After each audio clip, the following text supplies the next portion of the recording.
জানো, রান্নাটা কিন্তু আমার কাছে শুধু পেট ভরানোর জন্য নয়, এটা না আমার কাছে প্রচন্ড থেরাপির মতো কাজ করে। আস্তে আস্তে যত বড় হচ্ছি তত একটা ব্যাপার কাজ করছে, আমি ভিড়ের মধ্যে না কোথাও হারিয়ে যাচ্ছি। মানে বাইরে ধরো আড্ডা মারতে গেলেও পাঁচজনের মধ্যে আমি বড্ড হারিয়ে যাই। তাই নিজের মতো করে এখন আর না বাইরে গল্প করতে আড্ডা মারতে ভালো লাগে না। একটু নিজের সাথে সময় কাটাতে আমার নিজেরও খুব ভালো লাগে। একটু ঘরে সবার জন্য রান্না করলাম, যেটা ভালো লাগে খেতে ইচ্ছা হলো সেটা বানিয়ে নিলাম। এরকমই রবিবারে একটু সময় পেয়েছি তো মোমো বানাচ্ছিলাম।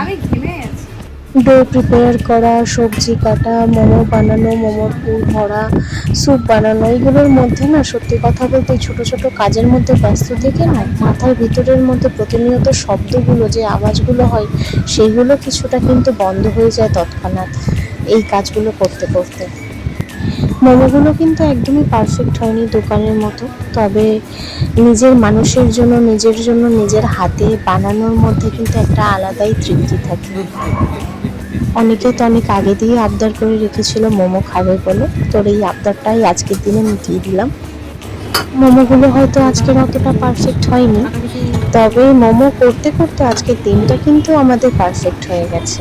কারণ কিচেনের মধ্যেই আমরা দুজন ভালো সময় কাটিয়েছি। ও দেখো ভিডিওগুলো ওই ধরে দিচ্ছিল, তো সেই সব দিয়ে ওকেই আগে টেস্ট করতে দিই। এই জন্যই বলি কুকিংটা আমার কাছে থেরাপির মতো, শুধু রান্না নয়।